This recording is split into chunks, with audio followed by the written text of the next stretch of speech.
Some of you have asked for me to build a project using Effect, and I was thinking and thinking about which application I could make until I remembered that I have a course on Stack Query. And while I did introduce Effect in some places, it still has a lot to be desired, so I thought, why not? Let's rewrite all of this and incorporate Effect. Now, for a little bit of context, if you didn't watch the course, this is a monorepo using Turbo Repo, so with PNPM, and we have the client, which is with React and Vite, and we have the server, which is with Hono, which is an alternative to, say, Express, but at the same time to something like TRPC, because it has that end-to-end type safety. Now, Effect does in fact ship with their own package. I believe it's Effect Platform HTTP, something like that, which is an alternative to TRPC, but everything written in Effect. But I'll stick with Hono, and the reason is twofold. The first one, 99% of the projects you're going to be working on are already scaffolded, and chances are you won't have the opportunity to write everything from scratch. That's just unrealistic. And second of all, there are still no guides, no documentation, nothing for that package, because I believe it's still in the early stages. It's not even version 1, although I could be wrong. So I'm not going to show an API that could significantly change in the upcoming years. Okay, so setting that aside, let's start with the backend. So here I have a new Hono app, I use cores, I have a create one WebSocket connection, I hold all active connections here, I have a function for broadcasting a message where we take in the event, which is a union of events. So we have a new message and an event for a read message, and then we,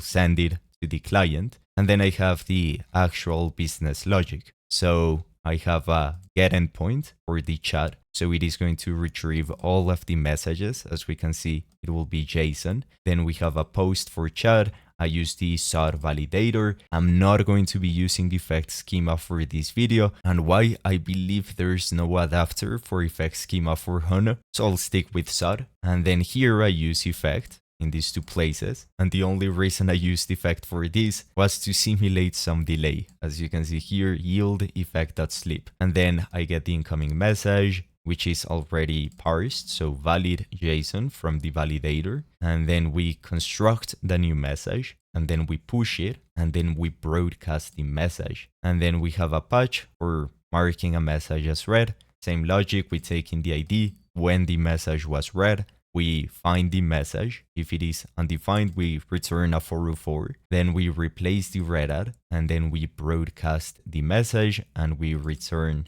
the new message. And that's pretty much it. Now, as for the messages themselves, this is not connected to a database. I'm not going to connect it to a database. I want to focus entirely on effect. But if I come here, as you can see, these are all just mock messages. Now, what can I see from the outset? The messages could be injected. So this could be managed by the context. So we can create a mutable reference in effect, and we can also create a manage runtime, which is going to inject these messages. So if we're going to test things, we can replace the messages with whatever we want, and the broadcast message. So this should live in its own service in such way that, again, if we want to test things, we can create our custom test implementation for this broadcast message function. And I believe that's everything. Obviously, if you want to make this more robust, create a repository layer, a service layer, but that's just overkill for this project. So I think I'll start with those two things. Okay, so let's start with the layer for the mutable reference for the messages. So I'll come here over to mock data. And here what we can do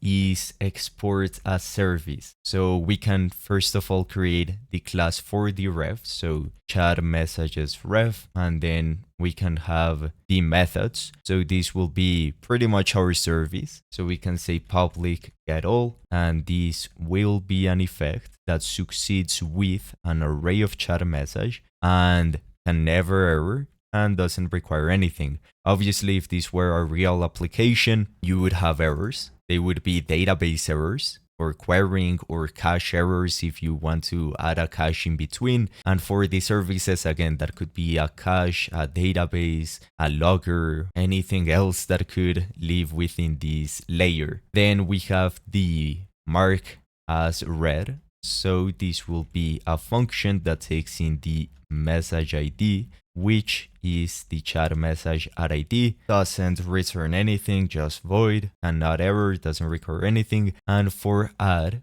we can take in the chat message and we return the created chat message. So this looks okay. Then we can create the constructor. So we can say private, and then we get the ref, which is a ref from effect, a mutable or immutable ref, but you can mutate the content, of course, and this will hold an array of chat messages. Now, the get all is the most straightforward one. We can just simply say get, and then we pass in self. So this dot ref, or we can target ref itself. If I come here to get, as we can see, takes in self, so we must always pass it like this. We cannot say this dot ref dot get, or seems like we can. That's new to me, and I don't know why it keeps scrolling down. So the get is an effect. Interesting. Anyway, we can move on to the other ones. So mark as read. We take in the message ID, and then we can say yield, and then we can say ref.update. We pass in self. So this has two overloads. As we can see, this is a curried function. So we have the first one where we pass in the actual function, where we take in the ref, and then we return a function that takes in self, useful for pipes. And the other one, we take in self first, and then we get the callback function. And these two returns effect. So we can say yield ref.update. We pass in the ref, and then we get all of the messages, and then we can map over each message, although here I would prefer to use something like immer, but for demonstration purposes this is fine. And we should also pass in the read add.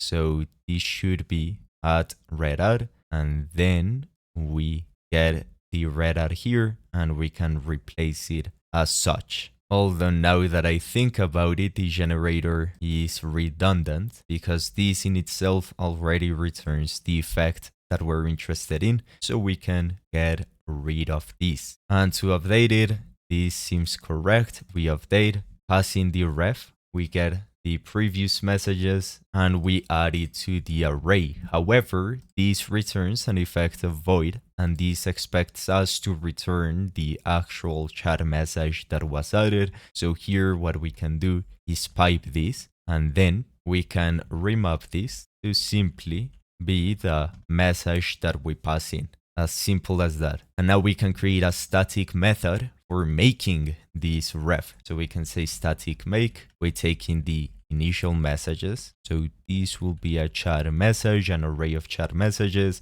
By default, this can be an empty array, so it is optional. And then this will return the chat messages ref. And then we can say yield ref.make, and we pass in the new chat messages ref. So this looks okay. However, we're getting a type error. I believe this is because of TypeScript. So yeah, sometimes you have to add the adapter of the function, which is a pipe. If you're not aware, a piping function similar to, or pretty much the same as this pipe function. And yeah, for some reason TypeScript doesn't work and you need to add the adapter for it to stop yelling at you. So now this looks okay, but what we need to do is create the service. So we can export a class, which would be the chat messages service, and this extends context from effect.tag, and then we pass in the tag, which would be the ID, which is going to internally use a hash map, and it is going to use this tag as the identifier for that key value pair. And we're going to hold,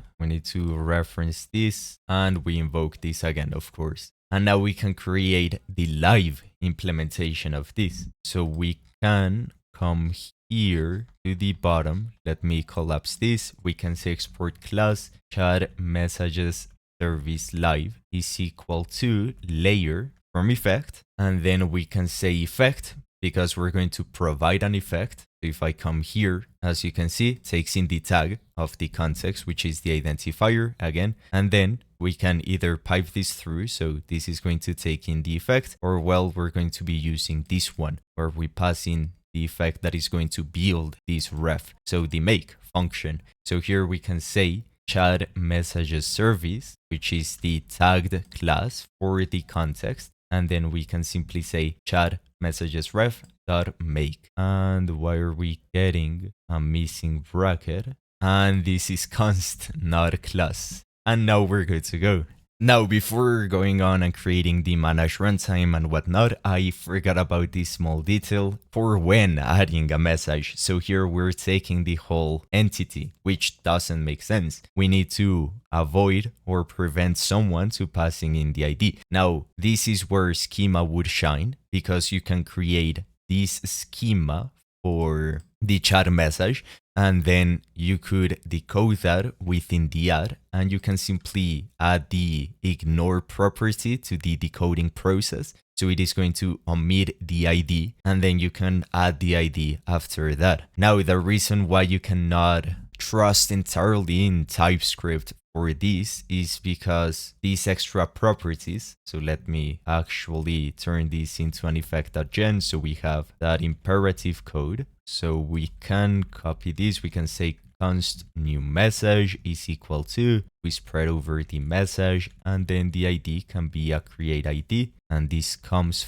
from TUID or create ID parallel. This is parallel drive. Did I type it wrong? No, create ID. Interesting. The TypeScript service wasn't helping me for that. Anyway, we can create the ID, and this satisfies a chat message. So this should be okay. And then we can update the ref and we return the new message. Now, the reason why you cannot trust entirely in TypeScript for this is because if you create this, so function test and then new message, and you omit the chat message and then the ID, and then you say test, and then you create a new message, so chat message, and let's ignore the type error. If we do this, as you can see, it is still passing the type. So it doesn't ensure that whatever you're passing in must strictly satisfy this type. It can have extra properties. Now, in this case, we're overriding it, but imagine if we had some type of other logic. So now you introduced a bug and a potential security issue. So that's why it is still a good idea to use schemas to ignore all of the extra properties, just to have that peace of mind. Now, in fact, that does have that. I believe you can just decode or parse the schema, and it is going to do it automatically for you, where if you say chat message schema dot pass through and then you say parse, this is going to keep the properties, if I'm not mistaken. If you do not pass in this pass through, then it is going to remove the extra properties. So we could in fact use that, and we can say chat message schema dot omit, and then we say the ID, and then we parse this, but it is not effectful. So imagine how much code we have to introduce here. We need to do a safe parse, and then we need to check that. Meanwhile, if we were using a schema from effect, all we need to do is yield that, and that is going to automatically handle everything for us. But anyway, this is a toy application, so this doesn't matter. Okay, so now let's create the service for the WebSocket connections, because we need to broadcast a message. As we can see, we iterate over each one, and then we send a message and we stringify the event, which is this union right here.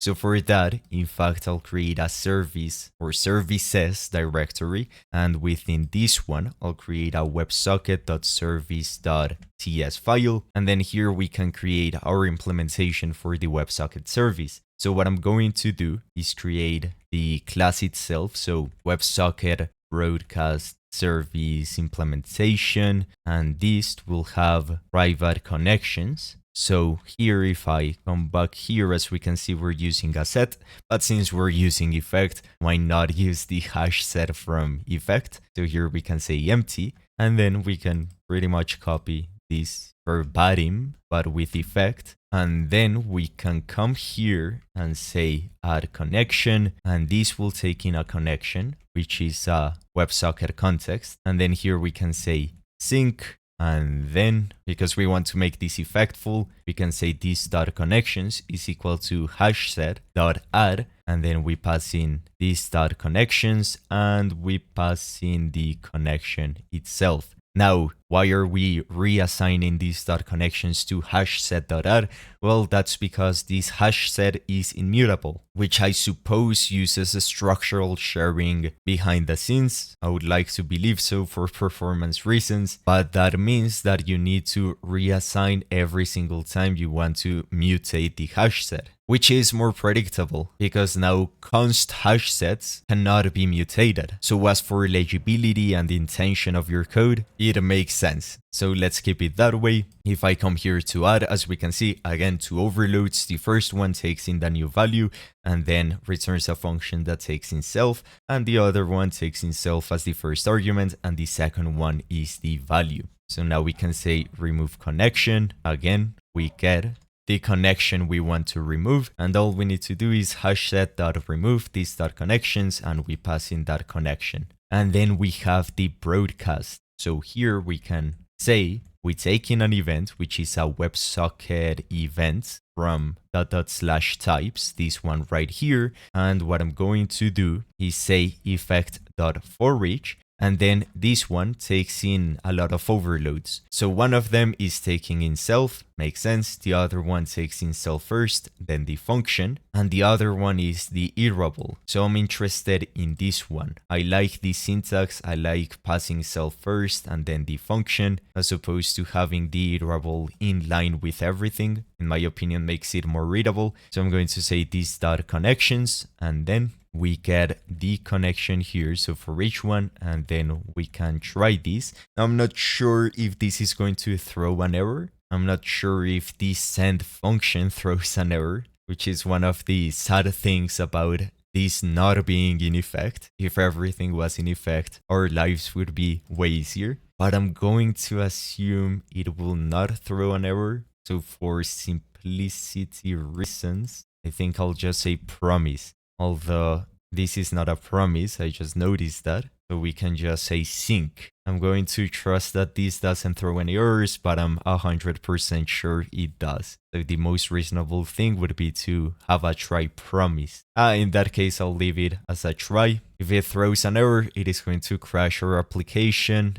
Or I think Hono is going to respond back with a 500, so that's okay. And then we add in the discard, which is going to discard the results of all of these computations. So if we take a look at this, as we can see, it is void because we're not interested in anything here. Just doing this action basically. Now, in fact, if you wanted to have logging and you wanted to accumulate the errors and the success and you want to see how many failed and how many are successful, for that you could use the partition, and the partition is going to give back to you. Let's come here and see if I can find it. It is going to give you back a tuple of arrays. So you're going to get the excluded values, the excluded computations, and then you're going to get back the satisfying values, those that were successful. So that's incredibly useful. For this, let's keep it simple. Let's just use a for each. Now, if the ideal thing would be to add logging for this, add spans for this, but I'll keep it simple. Let's just add logging. So here we can pipe this through, say tap, and then we say effect.log, and then connection added. And let's see if this has any type of identifier, so we can maybe add some more information. Doesn't seem like so let's keep it simple. And here we can also say connection removed, and then we can say event broadcasted, although it'd be nice to have it here as well. So we can say singular event broadcasted and then event broadcasted. Or in fact, this gives us the index. So we can use this to connection and then we pass in the index. And let's also add the event. So here we can actually annotate this. So effect.annotate logs, and then we can say that the type of event or event type.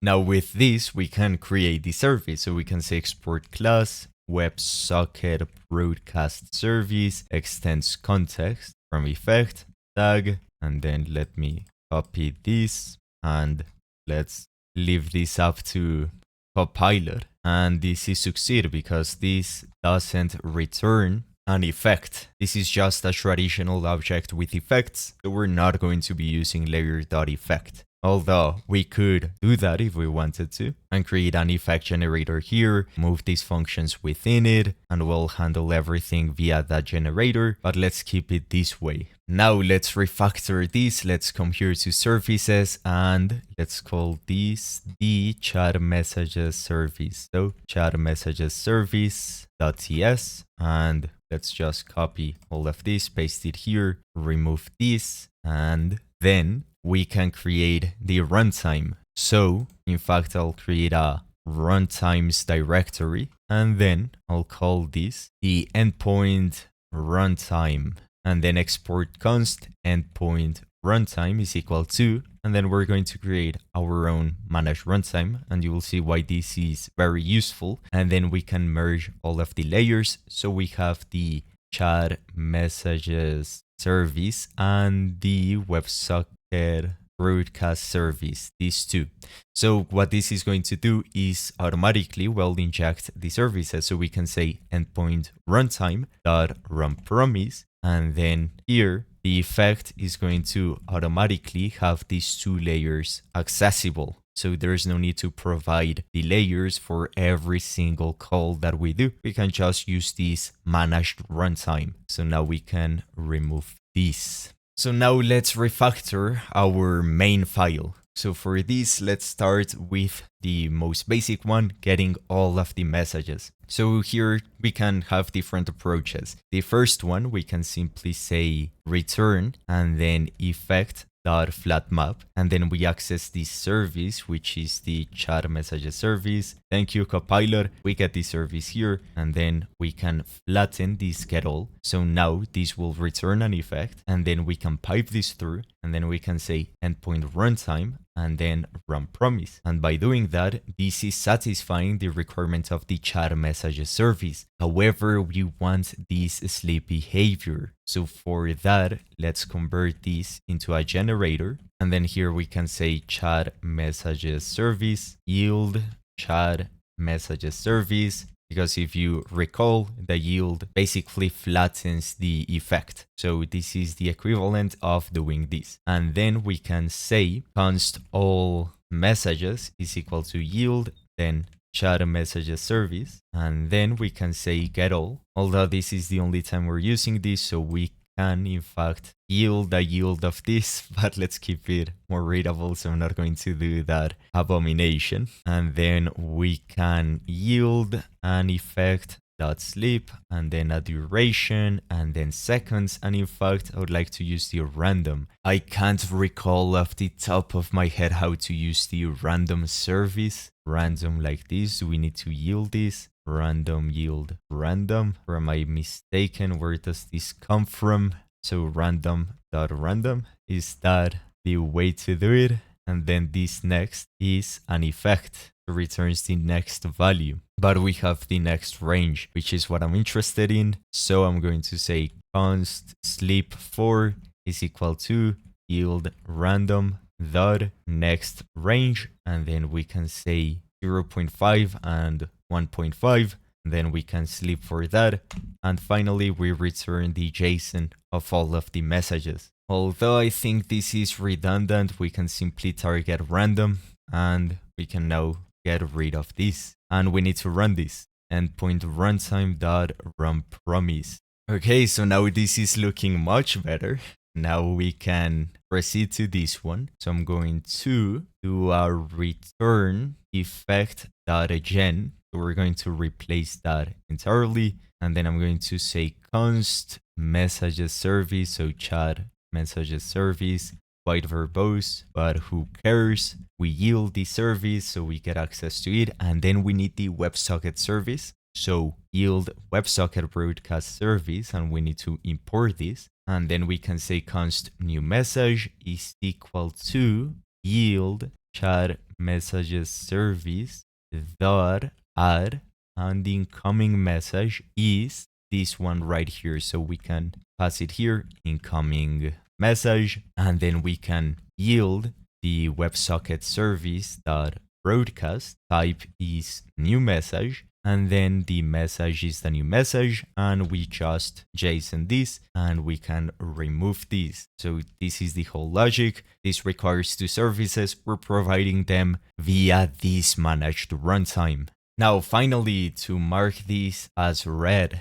So for that, let's see if my service is okay. We can return an effect.gen, and here we can do the same. So I'm going to copy these two because we need to broadcast the event. And let's see what Copilot did for me. Chat messages service. This is in fact a mark as red. And then we pass in the ID, then red add, and then we need to broadcast the red message. So we should in fact return the message when marking as red. That seems like the most sensible thing to do. So the chat message, and then here we're mapping over that, we find the message. That's the most elegant way to do this. So for this, we can in fact rename this method and do an update and get. And then we can pipe this through, and this is not nice whatsoever because we're iterating twice,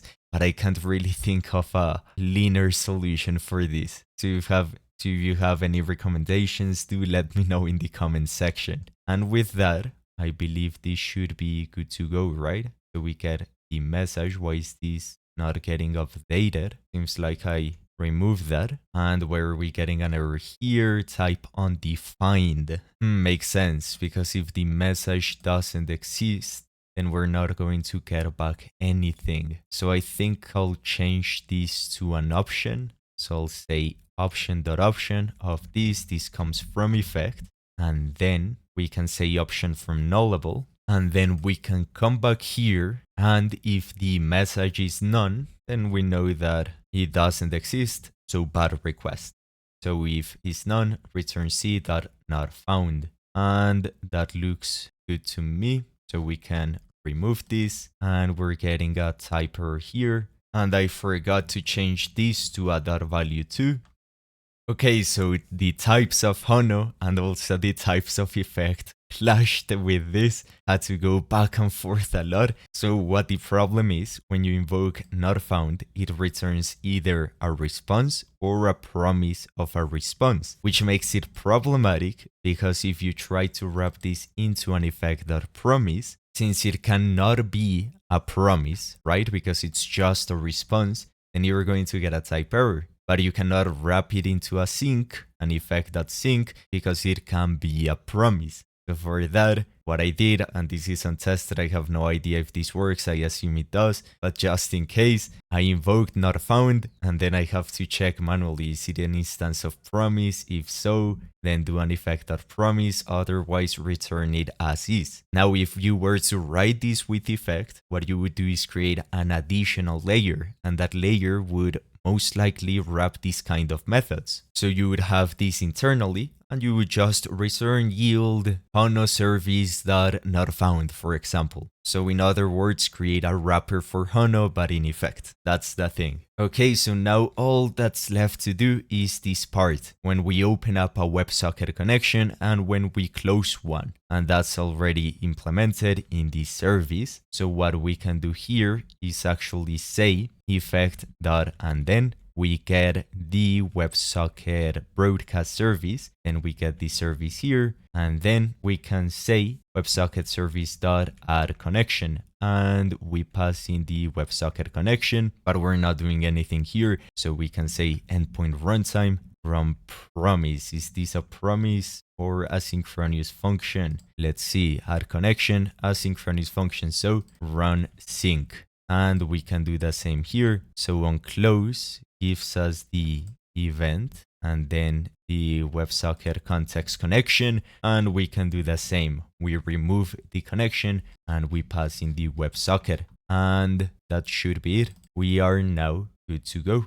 So now before running this, let's add more logs. So here we can say effect.annotate logs, and we can say source or endpoint. So get/chat or something like that, whatever. And then here we can do an effect.tap, and then we can say effect.log, and then we can say God, and here we can get the messages, although I cannot log it here because this is a JSON. So we can come here to the all messages, and since this is an effect, we can pipe this, and then we can say got these messages.length, and then we can also do this. So pipe sleeping but not sleeping 4 seconds, and then here we can say yield effect.log, and then responding to client, and that's better,